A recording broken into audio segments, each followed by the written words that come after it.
What's up, everybody? Welcome to Punta Gorda, which is Spanish for fat, overweight hooker. I think. Yeah. I think that's what it means in Spanish. Katie, let's learn. I'm going to tell you about the history of Punta Gorda, because you probably don't even know it. Please be Cordial.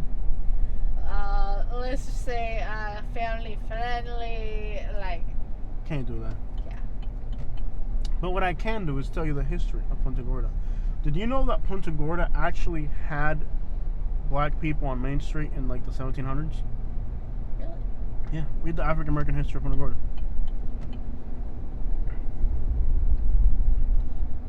Do you know that Punta Gorda was founded by a Cuban? I thought it was Fort Myers. Them too. I'm not surprised there were Cuban fishermen all through here. Why is he trying to get into Punta Gorda, Mexico? Punta Gorda City. In English, it is Fat Point. In Spanish, it's fat hooker. But hey, to each their own. Yeah. Punta Gorda. Yeah, I remember, like, we were trying to get your dad to go out here once. He's like, no, I ain't going there. I ain't gonna see no fat hookers. Alright, so read the history of Punta Gorda to me, Kevin, because I need to know about this place. In 1736, read it to me. Before the arrival of European explorers and settlers, Calusa natives. the region centered on present-day Punta Gorda was home of the Calusa people. Caloosahatchee. The name Punta Gorda, Fat Point, has been on maps since at least 1851. Rep your hood, dog. Referring to a point of land that juts into Charlotte Harbor, Charlotte. an estuary off the Gulf of Mexico. Represent. In the late 1800s, white settlers began to arrive in the present-day Punta Gorda area. Yeah.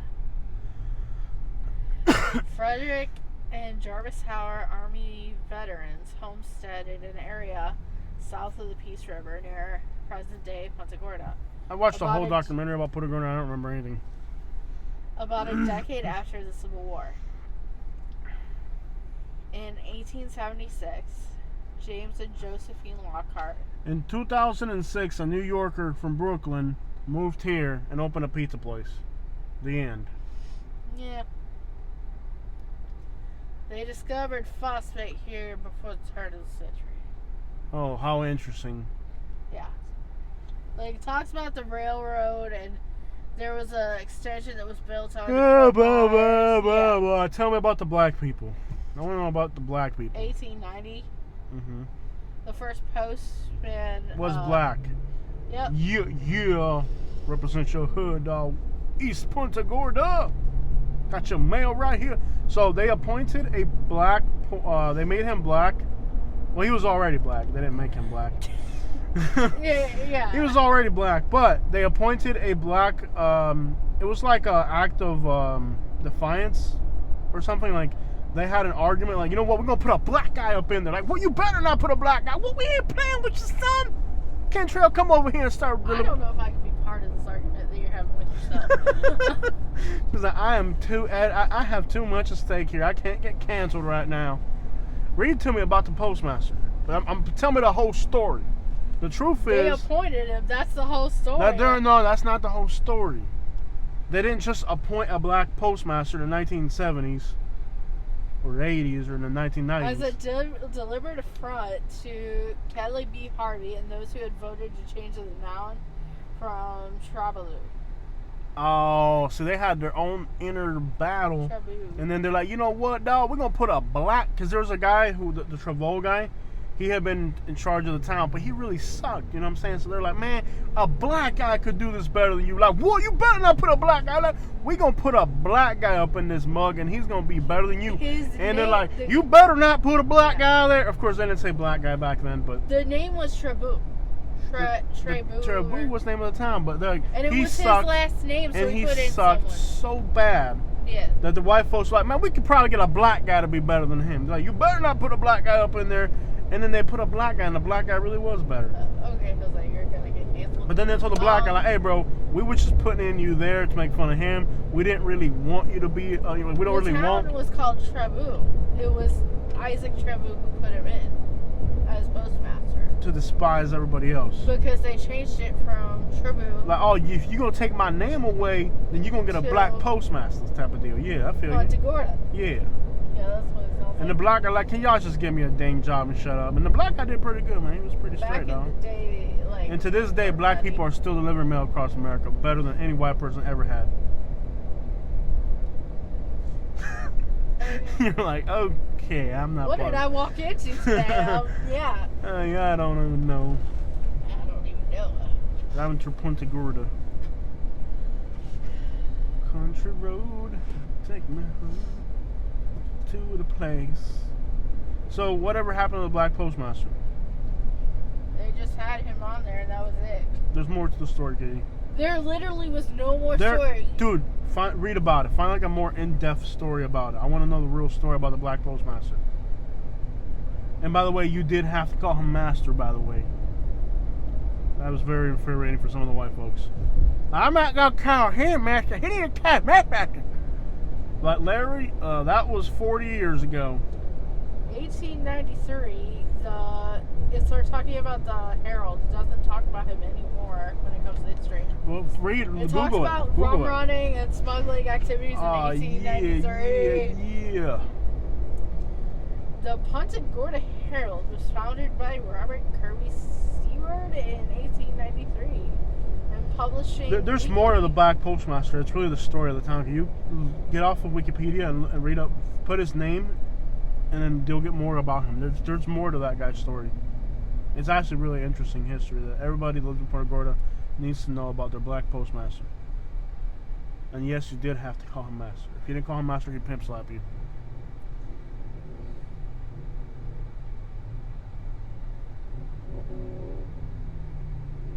And actually, in its initiation, when Punta Gorda was first a town, there were people from Spanish background, Polish, like every German, like it was actually very diverse. It wasn't just English when they founded the town. Thus, there was so much diversity. This actually was back then very diverse. It's not so much now, but I think over the last 15 years, you're starting to see a little bit more diversity in this area.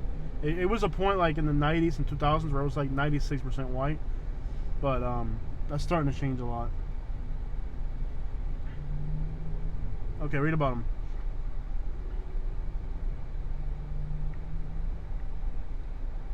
Well, go on, woman, read a book. Okay. So, he was an educational, and religious, and political leader in Florida during and after Reconstruction. Okay. He was a slave in Quincy. One of the sons of the enslaver educated him. Okay. He was in the Daughters of the Confederacy. I heard that. How did that happen? No, he's a male. He purchased his freedom. He purchased his freedom. That of his mother with the money he had saved out of gratuities given to him by his father. Wow. He helped establish the African Methodist Episcopal Church in Florida and acted as a minister. Wow. He helped write Florida's new Constitution of 1868. Whoa! Florida's Constitution was written by a black guy? I'm trying to tell you, this guy was ahead of his time. So the Florida Constitution was partially written by the guy that became the postmaster. Yeah. What's his name? Robert Meacham. Big Meach. In 1868, he was appointed clerk of court of Jefferson County, Florida. What? He was raking in the money. The following year, he was named superintendent of common schools. What, in the 1800s? Yeah. In Florida? After a 2-year term, he became postmaster of Monticello, Florida. Oh, he was already the postmaster up that way before he came this way. Wow, that dude was accomplished. Of Jefferson. In 1871, he was reappointed to the school position, renewed again when the 2-year term ran out. He went on to win a seat in the Florida State Legislature as a state senator. He was a state senator from 1868 to 1879. Wow. In 1880, the next year, he was made postmaster in Punta Gorda, Florida. He retired in Tampa in 1896 due to failing health, and he died in 1902. So that just goes to show you that in the 1800s, there were black politicians and people who did a lot. Like, that's a part of history they don't even want to tell you. But that's why I'm here to bring forth. You know what I'm saying? Like, I'm a real educated person. You heard me, though? His daughter, You heard me, Woody? was a school teacher. Okay. And a school principal in Tampa. And the Behave, children. Meacham Early Childhood Big Meach, though. Center is named after her. The Big Meach organization was all named after him. I'm trying to tell you, man. So that was cool. I learned about 2 people that were important. I'm trying to tell you, man. You has to educationalize yourself. You heard me, Woody? Yeah. I'm trying to tell you, like, man, you gotta be one of them folk. Read them book. You heard me, dog? Yeah. Trying to read all about you, man. I'm trying to tell you, There's get you all put something types good of in your people brain. You that heard had me? history, like. I'm trying to tell you, man. I've been trying to tell you to educationalize yourself. You heard me? Tiny house. It's actually pretty cute. I would rather buy 20 acres and put a little tiny house I know, in the middle. right? I think that's like really what I Shotgun by the door. Anybody come around here on my rights in America, you know what I'm saying? I don't think it would be a trailer. I think I would want to put like a log cabin type thing and it would be surrounded by trees. Buy 20 acres, just put a little camper in the middle. A little Not tiny camper, house. no, put a house. A tiny house like that, man. I'm trying to Little tell house, you, man. not like With a on little pool. wheels. Yeah. Just make it peaceful and tranquil and have a few acres. 20 acres of pine trees with a little tiny little mobile home in the middle. No, not a mobile home. Single wide tiny trailer with No. screened in porch, some pavers and a pool and an F950.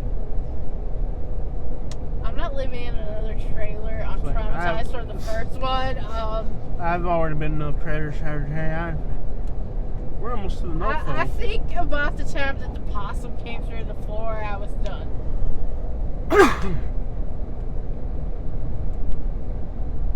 Tell you what, man. You just sit right here.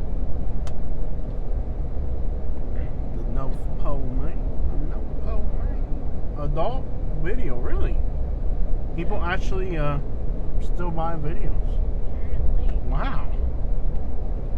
These folks here are living in the Ice Age or something, you know, giggity geek quagmire down there. I'm telling you what, they're gonna outdate them, man.